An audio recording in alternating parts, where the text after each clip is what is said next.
Welcome to March Malcontent, Episode 4. Our first match is going to be Kazuya against Jigglypuff. Going to be a rough match for Jigglypuff, specifically because Kazuya is just really a heavy hitter. Okay, if Jigglypuff keeps landing a whole bunch of rests though, then this match will probably go the other way.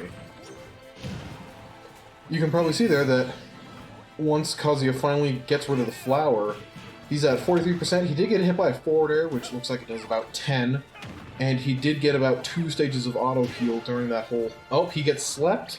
Jigglypuff recovers first. Kazuya does definitely have a lot of moves that if he hits you with them, they basically are free confirm into kind of any move of his choosing. For example, he has the duck punch. I can't remember the name of it, but if you duck down and then use an attack right as you're standing up, you do a special punch that actually stuns opponents.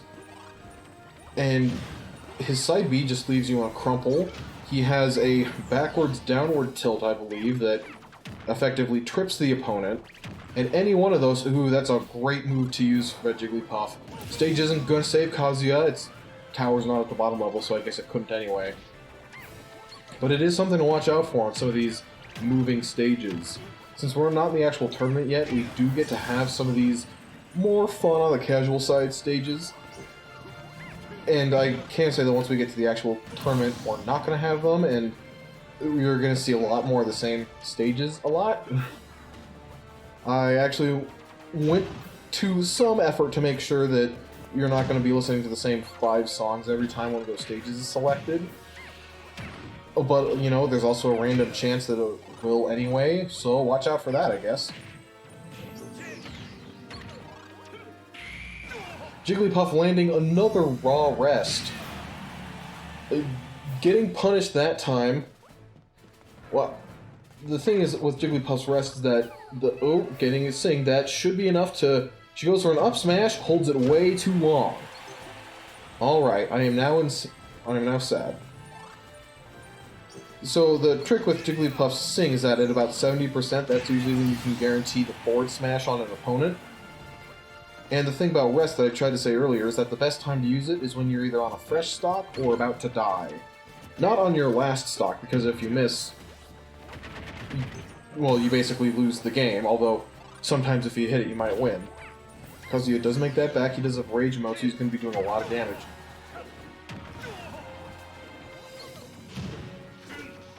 Unable to get the confirm on Jigglypuff when he does have rage, which is different from the Smash Brothers rage, because they just happen to be named the same thing. When he does have Rage Drive available, any grab he makes, which includes his down B, funny enough, will turn into a special version, which deals a lot of damage and a lot of knockback. He doesn't grab the ledge. Jigglypuff gets him with an up tilt, doesn't quite kill him. Up smash beats out the downward aerial. Grounded attacks have priority over aerial moves. Jigglypuff would know that better than anyone. Jigglypuff makes it to the tournament. Alright, for our second match, we're going to have Falco against Mario. 2 names that end with the strong O sound. I can do better commentary, I promise. Alright, looks like we're on Corneria. For anyone who somehow doesn't know at this point, there are no significant home field advantages for any characters. I'm sure that there are some characters who happen to be better on their stage, and there is one specific interaction with Inkling on the Splatoon stage, but it's really minor, meant to be more of an Easter egg than a tight turn. Whoa, I've never seen anyone go that far down into the water before. Which is something cool about the stage. I believe the ship is called the Star Fox? No, I'm gonna have to correct that. Anyways, it does go on an actual journey. And I'm not sure if there's any evidence for this, but I'm pretty sure its location is like loosely tied to when any attacking ships will show up on the screen. This is hazards off, so we're not going to be seeing any of those. But the general gist is that they just don't want any fighters clipping into the background. At least I'm pretty sure. Like, I'm sure if they really want to, they can change the code to change it whenever they want, and I'm pretty sure they do for at least one spirit battle. Falco avoiding getting comboed off the top of the screen, even though it gets hit by a whole bunch of Mario up airs. Mario tried to finish that combo with a forward air instead of a up B, which is the usual finisher because it kills people, especially when you're that close to the blast zone. It is one of the challenges, actually, when you're training a Mario, because you want him to use a whole bunch of up airs, but you do also want him to use other aerials, instead of just the same one over and over and over again. Not that a whole bunch of up airs is particularly bad on Mario, but sometimes the opponent just isn't above you, you know? And especially because the amiibo doesn't seem to know how to finish off a combo as well. Alright, Falco going way too high, gets unpunished. He has just been orbiting around the blast zone. Mostly due to Mario, but he has been hanging around with the upper blast zone quite a lot this match. They start to go low. Falco does get his recovery, well, stuffed out, gets him killed for it. That is something to know. It's a pretty decent recovery, especially because you can angle it, so you can kind of recover from anywhere within range.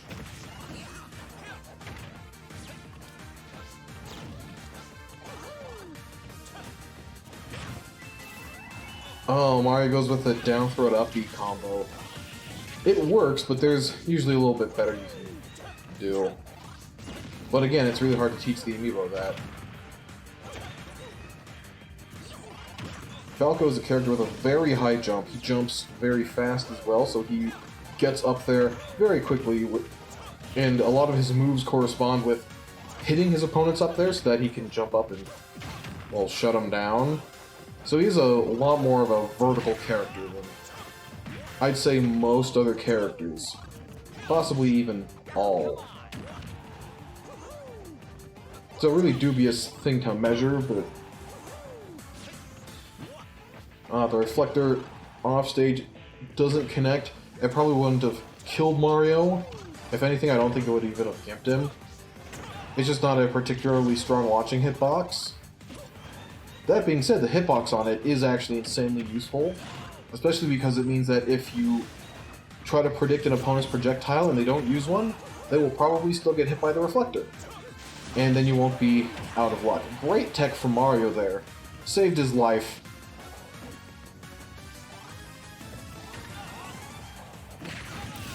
Mario finally finishes off Falco with an up smash. He does have one more stock to go. He could always gimp Falco, you never know. But one of the dangers of gimping Falco is that if you actually try to go off stage, he might kill you with his side B, because that spikes when you're in midair. Oh, if Mario had caped Falco, that probably would have been the game.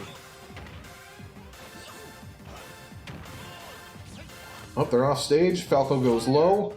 That's actually a pretty good bet against Mario, because you're a lot less likely to get hit by with his forward air, which has a spike hitbox. In past games, it used to be pretty hard to hit the spike. Falco kept his jump, and he's not going to be able to make that back. Mario, despite my nagging, makes it to the tournament. You will be seeing him in April Anger. Alright, here we've got Simon against Min Min. Oh look, more characters who rhyme. So this match is going to be either insanely interesting or insanely boring. And I'll tell you why. Both of these characters are both incredibly long range. When Smash Ultimate first came out, everyone was worried about the Belmonts because their whip had just insane reach. Which, to be fair, they are longer than pretty much any other character we've had until then. And honestly, I think the whips are about as long as Sephiroth's sword. You know, depending on posture. So that was definitely a concern. Turns out they actually did come out pretty balanced. They didn't really get many changes. I think they just, if anything, they just got like their up smash buffed so it was a little easier to hit. And that was it. Fast forward, sometime later, Min Min comes out as a DLC. And it has even more the longest hitboxes in the game. Her arms don't count as projectiles, by the way. Okay, so they count as, like, normal hits. I do know that because they are so long, they have one or two, like, special properties in the code. I can't tell you what they are. I just know that they have to do a little bit of programming to kind of justify the fact that you have such a long character. But basically, for our intents and purposes, they just count as very long, disjointed hitboxes. And they're even longer than the Belmont's Whip.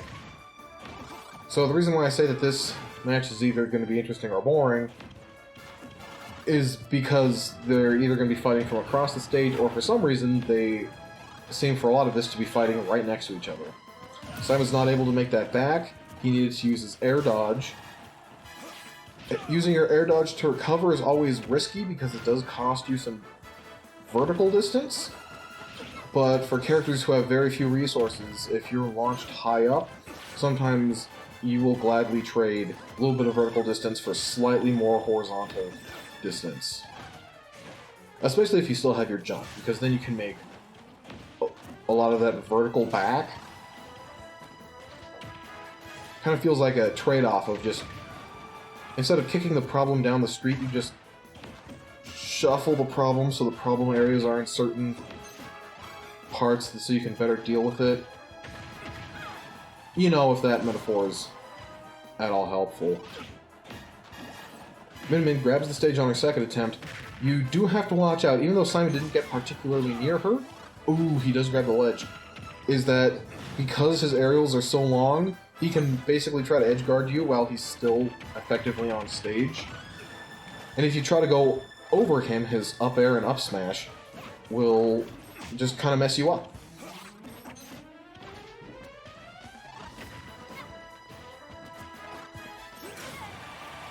Down smash also not getting the kill.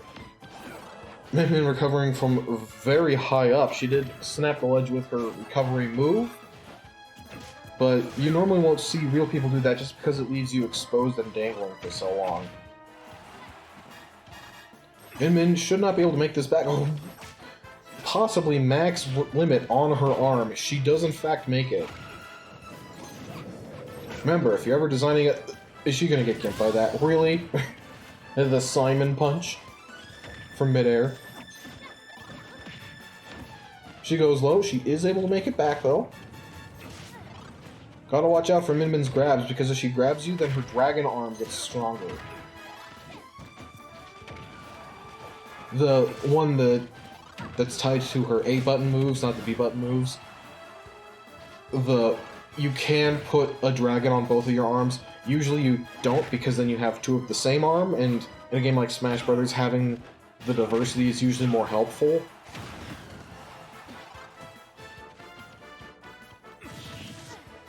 Alright, Min-Min's off stage. She expertly punches Simon back. That is something a lot of people forget. When you're recovering, you can't smack the opponent to where they have an easier time. Some characters just don't have a good enough move to do that with, though. Min-Min snaps the ledge back. Ooh, her down tilt did not catch Simon, so he hit her with a ledge get up.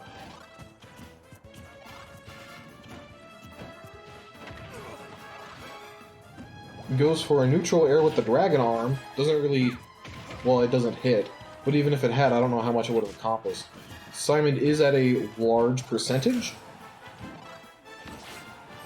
And he just got a great forward air on Min-Min, turning the match around, basically. He was rather behind, but now he's ahead by a stop. Which means that even if Min-Min were to kill him right now... Okay, back throw doesn't. That would still put him at basically even. He hits Min-Min with an up air. He had just enough time to still grab the ledge. That's especially difficult because it is possible to grab the ledge with your up air. I don't usually recommend it because it goes at basically the exact same distance as your up special. And if you use the up special, you do get vertical spacing. So even if the opponent hits you out of it either way, if you use the up special, you still get that extra upward mobility out of it. Also, everyone seems to forget that you need to shield it at the ledge, otherwise they get basically just flinched. They get like one of the random hits to do a little bit of knockback. And if they were planning on, I don't know, charging up a smash attack on the ledge, and they were too close, that will absolutely interrupt them.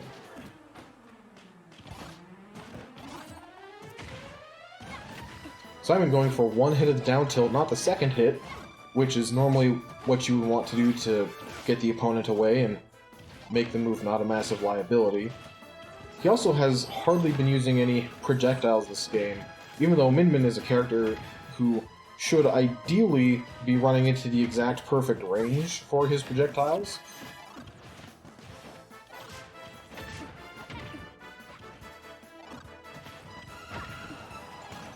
Simon just did not punish Min Min there. Even though she rolled into him, he just walked.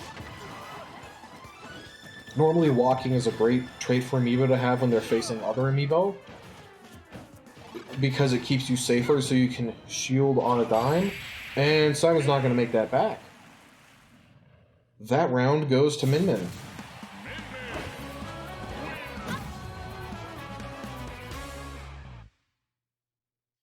Alright, here we've got Ivysaur against Mii Swordfighter. For anyone who didn't watch past years, Ivysaur was originally our reigning champ. He won the first 2 April Angers. I was actually worried because I thought he was going to win every single one from thereafter. Turns out he didn't, and we have had other victors since then. But yeah, he is definitely someone to take note of because he has won this whole thing twice. More than anyone else. Guess I should also talk about the namesake. He is an Ivysaur amiibo, however, the Mii Trainer amiibos will still change between the different Pokemon, and there is absolutely no way to stop that, at least that anyone knows about. It would have been cool if, for example, the Ivysaur amiibo was biased towards using Ivysaur. I can see why they didn't go through with it, because that's a lot more AI you'd have to plan out. Oh, Squirtle makes it back with an air dodge. I was worried he was going to die there. Ooh, lingering hit from the up B. Is that gonna... No, Mii Swordfighter barely makes it back to the ledge. When giving moves for the Miis, I tried to give them the moves I thought the amiibo could best utilize. Which did mean that for most of them it was effectively just the best recovery. Which isn't even a bad idea. Does Charizard make that? He does. It's not a bad idea for real people in general. The trade-off, of course, being is that the special moves that have less recovery usually have some other utility. For example, if the up special has less recovery distance, then it usually has some sort of nice kill option attached to it. Which in tournament play is a very big factor to consider. And it is actually kind of cool that they let the Mii characters keep their customizability. Ooh, the Shuriken was too close that Ivysaur actually didn't even get flinched by it. It is something to watch out for. So, if you ever see a... Is that going to hit? No, okay. If you ever see a Mii swordsman in any sort of professional player setting, usually they'll use the Tornado move for the neutral special. And I considered giving it to Mii Swordfighter, except that there isn't a way to teach the amiibo to follow up after it, which is usually where the strength comes from. It's a projectile you can pester people with, and if they get hit by it, you can pair it up with a damage-dealing up special, or at even higher percentage, you can just hit them with an up air and still kill them. So while I did consider that for the Mii Swordfighter, I decided that the amiibo would just be unable to capitalize on it properly. So I just gave them a basic Shuriken move that they can spam. Figured they wouldn't do too bad with that. Because that is also something to consider. If you want the amiibo to use the move a lot, you have to effectively teach them to spam it perpetually. Alright, they're having fun grabbing the ledge there. Charizard does not land on the platform, but he does forward smash through the point-blank Shuriken, which Mii Swordfighter seems to love to throw out. Charizard goes high, gets punished for it.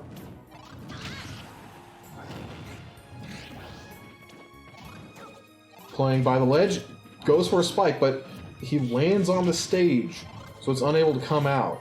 A spike that low would have ended the game, which Ivysaur really needed, because when he was Charizard, he was at kill percents. Now that he switched to Squirtle, he is at even more kill percent.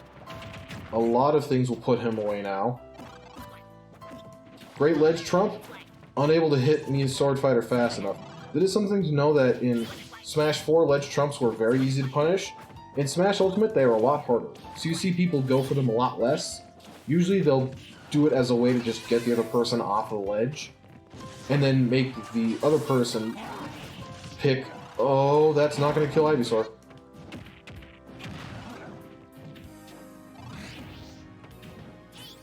It makes the other person pick how they want to get back on the stage. Flare Blitz at 40% probably wouldn't have killed. Charizard does have some rage, so that's a little bit extra knockback, but probably not lethal amounts. Mii Swordfighter is suddenly at 90%, gets the soft hit of down air, not ending the match immediately. I don't think Mii Swordfighter has any kill throws. Very gutsy forward air, beating out the Flare Blitz. That was a dead or dead moment, but the Mii Swordfighter came out on top. Alright, here we've got Lucario against Bayonetta. This is the Bayonetta from Bayonetta 1 amiibo, so if you're thinking, hey, we already had the Bayonetta match, that was Bayonetta from Bayonetta 2. I will say I do prefer the hairstyle from Bayonetta 1, which is weird because the beehive hairstyle is definitely very much outdated. But for some reason I just think it works with Bayonetta's whole ensemble better. Probably because, you know, it is the hairstyle from the first game. I did see that for the third game, Bayonetta gets a whole bunch of, not a whole bunch, just 2 I think, Dutch braids. Like, ridiculously huge ones. Which does make more sense for the Bayonetta lore since she opens portals using her hair. So it wouldn't make sense if her hair is cut down for the second game, like the little pixie cut that she gets. And then you get into the side of Bayonetta lore that definitely is not safe for children, so we're probably not going to be covering that. On to the match, though. So, Bayonetta did get the first kill, which, first of all, I am proud of because I had to retrain Bayonetta.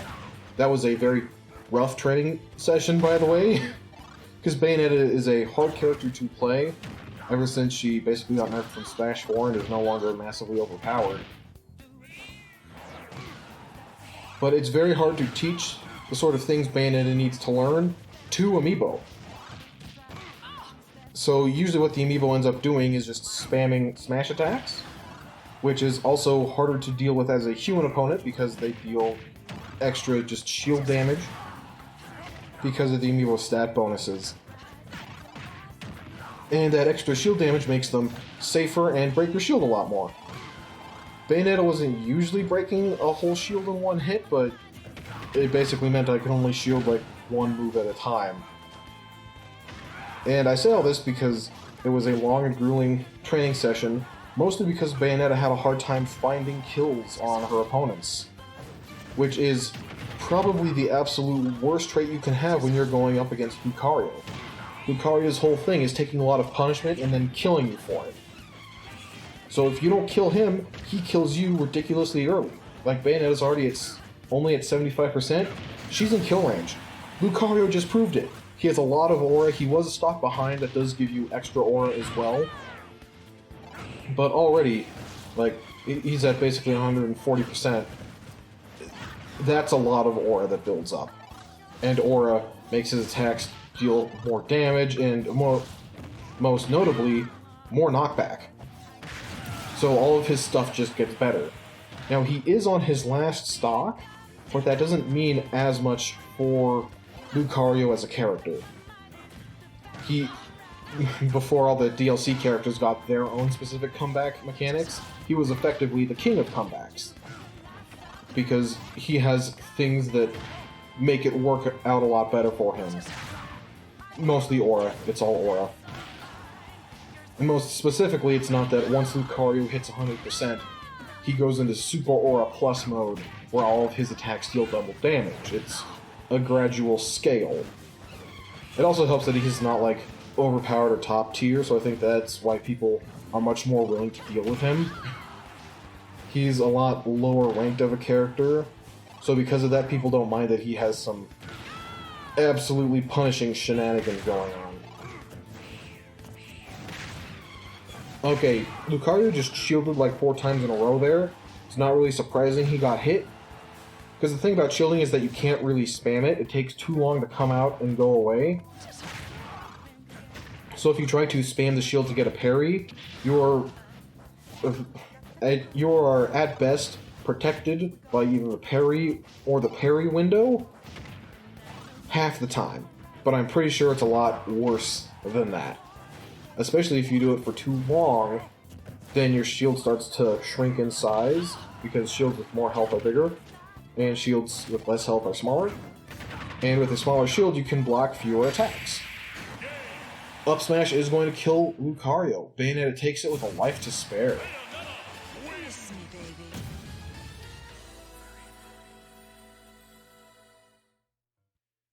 Alright, next match we have Sephiroth against Pit. Sephiroth as an amiibo just has, well, as a character who has an amiibo, is a character who has just a lot of traits that the amiibo seem to have a really hard time dealing with. Anyone who was here for last year's tournament know that he got really far. Like, ridiculously so. And most of that was just because a lot of the amiibo have very little to do, very few measures to deal with all of his long-ranged moves.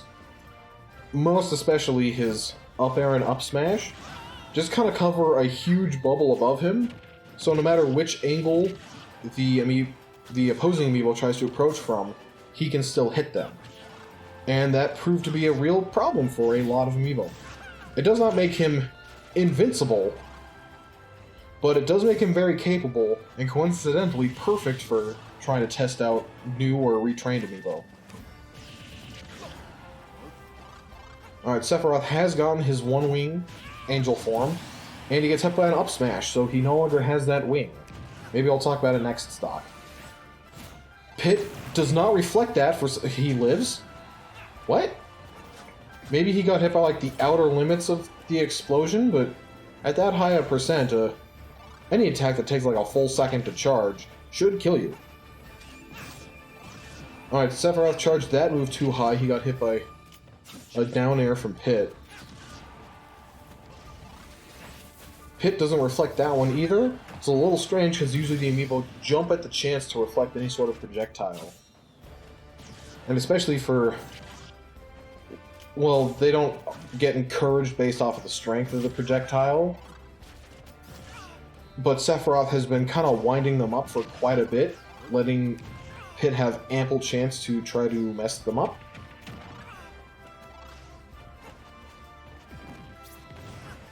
Goes for the back air, he goes for the back throw, but not for the aerial follow-up.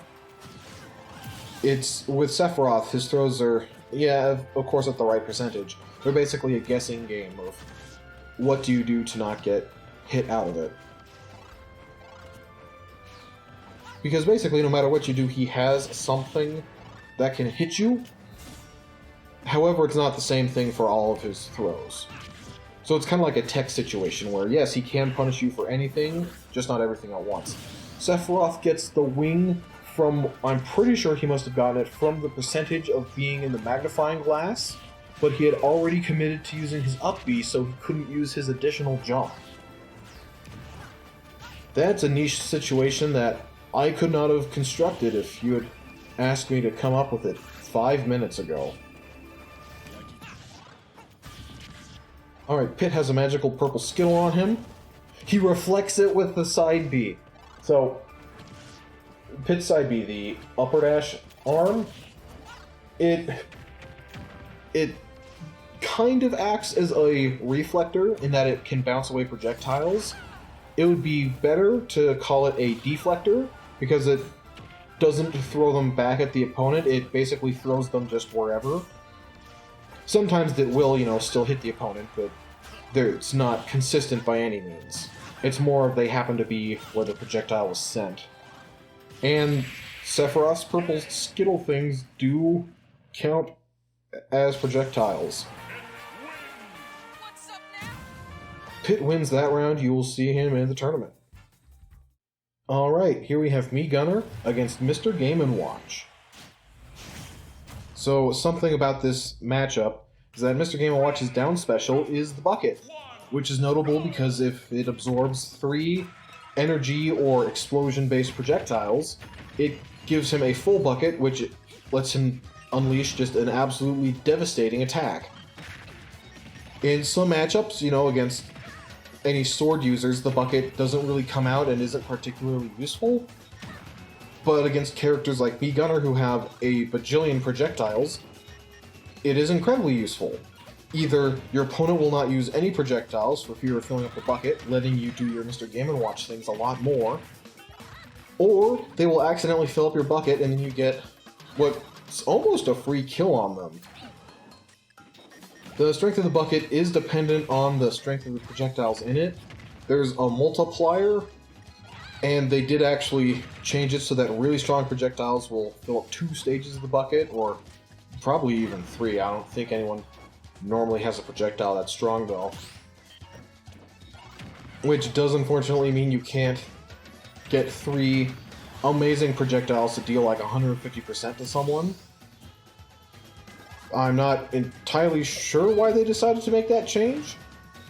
I guess it does help you get the bucket out faster, but it is a little weird that they effectively capped the strength of the move, especially because the move also has a minimum damage threshold. Usually it's really hard to hit because most characters don't have pitifully weak projectiles.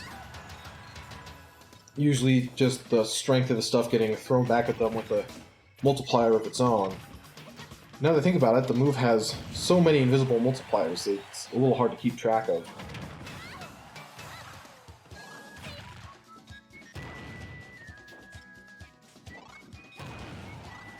Alright, Mr. Game & Watch gets a throw, unable to kill Mii Gunner with it.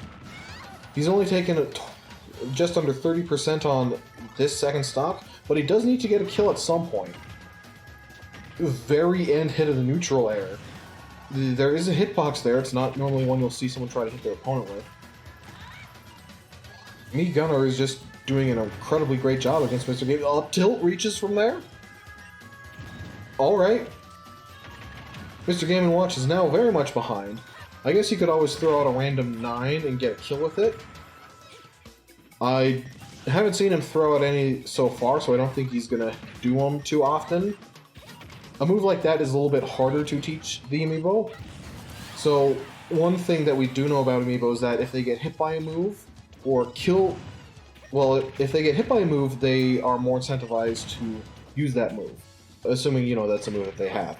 If they are killed by a move, they're additionally incentivized to use that move.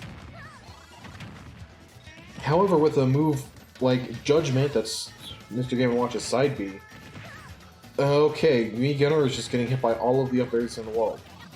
With a move like Judgment, you can hit the opponent, and depending on what number you get, it might not even be good for you that you hit them. Like, if you hit them with a 1, they're probably going to hit you instead. So even though the move does have a 1 in 9 chance of... It's not a one-hit kill, but it's a very strong hitbox that can definitely kill many an opponent. In most standard ranges, even. Like, if you're at the ledge and you get hit by a 9, you are probably dead. Ooh, up B hitbox does not miss to Game & Watch away, but Mii Gunner does not have the up B that has the spike hitbox attached. That one is nice for human players because it's actually a pretty quick out of shield option, and sometimes when you're recovering you will accidentally spike someone to their death. Alright, Mr. Game & Watch does get another kill, trying to even things up, but he's one of the lightest characters in the game. Not the lightest, but he's somewhere around 5th. So being at what's now almost 90% is not good, because it definitely puts him in death range for many an attack. And he hasn't even used his bucket once. Mii Gunner goes way too low to be safe. Does make it back. However, if anything went wrong, that could have been the end of an incredibly early stock. Fun combo for Mr. Game & Watch. He is starting to make up some ground. He has taunted again, though. That's never something you want to see in this. Down tilt is going to kill Mr. Game & Watch. Props to Mii Gunner for winning that. Alright, last match of the episode, we have Lucas against Ridley. Thematically, Lucas is a character who has a lot of experience with dragons. You can even see I gave him the shirt with the baby Drago on it. Ridley is like a space dragon. It's really hard to classify him, like, because first of all, he would basically be like an alien dinosaur, maybe? But like, fictionalized dragon made life. Anyways, Ridley's half of this lore is that eating small children is definitely something that Ridley would do. Or at least, he would do it probably a lot more if his throat didn't have, like, the diameter of a ping pong ball. In fact, now that I'm looking at his proportions, it's a little surprising he's able to function as a creature. Of course, it also helps that in the Metroid games, he's, like, 3 stories tall. And that's why they had to pit him against someone who's always in power armor and has missiles. Up smash is going to kill Ridley. Lucas's up smash is definitely a move you have to watch out for. Huge hitbox, it even has invincibility for part of it. Like, usually at the very beginning, but... So yeah, having invincibility at the beginning of a move with a super huge hitbox makes it great for hitting people. So even though the move is not the fastest move, it is a move you want to use. Lucas's back air hits before Ridley's back air is able to connect. One of the advantages of having shorter range moves is that they usually come out faster. Specifically so that you're not... Alright, Ridley having fun on the side of the wing there.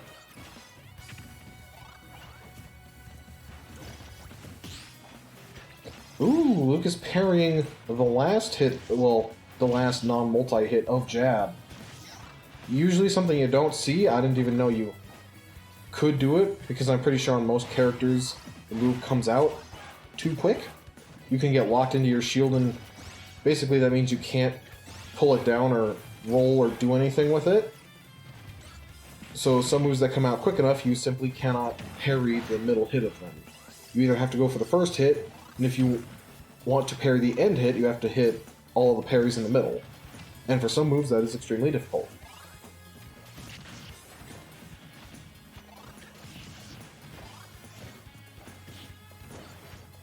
Really getting in with the old first 2 parts of jab, but then jumping out of the way for the third one.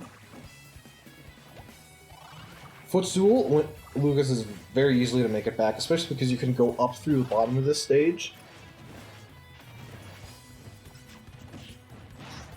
Back throw, not far enough to kill Lucas, but a back air will. Lucas has about half a stock to make up, even though he had such a strong lead. Goes off stage, and Ridley makes that back. He's a character with a lot of recovery, which is going to be, honest, really nice for a heavy to have. Usually they suffer from getting put off stage and not being able to make it back because everyone hits them with quicker and faster moves. And of course, part of that basically starts from, in Super Smash Bros. Melee, all the heavyweight characters were Bowser, Donkey Kong, and Ganondorf. Bowser and Donkey Kong had very not particularly useful recoveries in that game, because back then they had almost no vertical and a little bit of horizontal movement. And Ganondorf is probably the, well, it's hard to judge, but he's generally the hardest hitting character in the game, so they couldn't give him an amazing recovery, because otherwise he would be infuriating to go against. Not that that stopped King K. Rool, and a little bit less so, but King DDD. There is, of course, though, a lot that goes into balancing a character. And considering past games, Smash Ultimate is just amazingly balanced. So I don't want to sound like I'm complaining too much. Maybe a couple of the DLC characters at the end could have been a little toned down. But honestly, that kind of got messed up by the whole pandemic situation messing up when they were going to release characters and when. Lucas goes for the PK Thunder. He twisted it towards the stage instead of away. The problem with that is that it takes longer to get to an angle to which you can grab the ledge. He did make it work, and he did have enough aerial drift at the end of it. He even got a kill off of Ridley. But he's also currently at 150%, so anything that hits him, like this jab probably won't kill. Ooh, that actually got kind of close. That aerial's not, but now Lucas is at an even higher percent. This jab, also not. Okay, basically Lucas has to worry about every single attack killing him. Unable to get something sneaky off stage against Ridley. Maybe if he gets a really good combo here. No, he does not. Charges a smash attack, gets hit by a smash attack in return. Ridley is tall enough that his up smash is very easily to hit that platform. He's going to take it home. Alright, that's the last match for this video. I hope you enjoyed. Make sure to check out the other videos so you can understand what on earth I'm talking about and the main tournament when it comes up.